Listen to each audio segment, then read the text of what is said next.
Salam dəyərli izləyicilər, bugün sizə evdə ən asan və ən dadlı karamel hazırlamağın sirrini göstərəcəm. Yəni bir çox xanımların istəyini nəzərə alaraq bu karamelin hazırlanmasını video çəkib sizlərlə bölüşmək istədim. Hazırlamaq üçün deməli əvvəlcə qazın xodunu gördüyünüz kimi zəif xodda qoymuşam və tavanı qoymuşam islənməyə. Qeyd edim ki, tavamız burada qalın tavadır. Yəni nazik tavada karamel yana bilir, tez yanır. Daha sonra üzərinə 1 stəkan şəkər tozunu əlavə edib gözləyirəm biraz şəkər tozu ərisin. Deməli şəkər tozu az-maz oradan-buradan əriyəndən sonra mən qarışdırıram şəkər tozunu. Bəzən deyirlər ki, karameli hazırlayanda qarışdırmaq olmaz, gözləmək lazımdır bütün şəkər tozu bütünlükdə ərisin. Bu heç də belə deyil. Yəni qarışdırmaq mütləqdir. Ona görə ki, hansı hissələrdən ki şəkər tozu əriyir, biz onu qarışdırmasaq, həmin hissələrdən şəkər tozu əriyə-əriyə bu bir tərəfin əriyib gəlib ona çatmasına çox qaldığına görə bu əriyən hissələr qaynaya-qaynaya rəngi qaralır və acı olur. Yanı belə deyək ki, sonra karamelin dadı acı olanda da onu düzəltmək qeyri-mümkündür. Ona görə gördüyünüz qaydada hazırlasanız daha yaxşıdır. Karamel əridikdən sonra üzərinə, daha doğrusu şəkər tozu əridikdən sonra üzərinə 50 qram yağını əlavə edirəm. Qeyd edirəm ki, yağ mütləq şəkildə kərə yağı olmalıdır ki, çox dadlı karamelimiz olsun. Ona görə yağ da əriyəndən sonra baxın burada sizə göstərirəm. Qazın deməli xodunu artırıram, burada möhkəm xod qoyuram. Ona görə möhkəm eləyirəm ki, burada 1 stəkan qaymaqdan istifadə edəcəm. Qaymağımız soyuducudan çıxıb soyuq qaymaqdır. Bəzən xanımlar sual verir ki, qaymaq qaynar olmalıdır, isti olmalıdır və yaxud da qaymağı əlavə eləyəndə niyə şüşə kimi olur karamel? Şüşə kimi olsa da problem deyil. Onu qaynadanda təzədən əriyir. Sadəcə olaraq vaxt aparır. Bu vaxtı itkisi olmasın deyə mən elə qazın xodunu verirəm.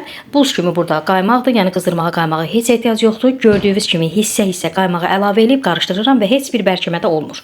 Ona görə ki, yəni qaymağı az-az əlavə eləyə-eləyə karamelin şəkər tozunun içərisində qaymaq karameli şəkər tozunu şüşə kimi eləməyə vaxt tapmır. Çünki qazın altını xodunu çox qoymuşam. Bütün qaymağı əlavə elədikdən sonra qarışdırıb təzədən qazın xodunu zəif xoda qoyuram. Ondan sonra gözləyirəm karamelimiz biraz qaynasın.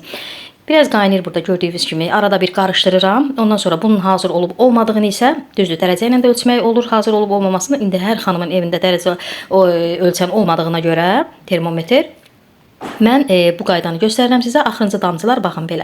Axırıncı damcılar ağır-ağır düşürsə deməli karamelimiz hazırdır. Hazır olandan sonra qoyuram bir kənara, tam qaynarlığı biraz gedəndən sonra karameli blenderdən keçirdirəm. Baxın xanımlar, çox xanımlar sual verirdi ki, bizdə karamel çürüdü, mən atdım, nə bilim alındıra bilmədim. Bax, burada bizim karamelimiz həmən o çürük dediyimiz karameldən. Buna çürük demək olmaz. Sadəcə parçalanıb içərisində qaymaqlar, qaymağı. Baxın, bu parça-parçanı da necə həll etmək üçün burada yolunu göstərirəm. Sonda yarım çay qaşığı duz əlavə edirəm. Yəni duzsuz karamelin dadı heç yoxdur. Baxın burada parça-parça içərisində var. Bu cür daha doğrusu olanda karamel heç narahat olmayın. Blenderdən keçirirsiniz. Qəşəng, gözəl kıvamı olur. Həm rəngi açılır, gözəl rəng olur. Həm də içində bir damcı da olsun belə parça qalmır qırıqları. İsti-isti burada da sizə görkəmli göstərirəm və çəkiliş olduğuna görə tez bunu soyuducuda da soyuduram.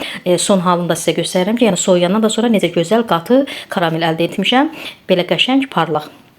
Əziz xanımlar, yəni elə də çətin deyil. Burada tam karamelin necə hazırlama qaydasını bütünlükdə sizə başa saldım.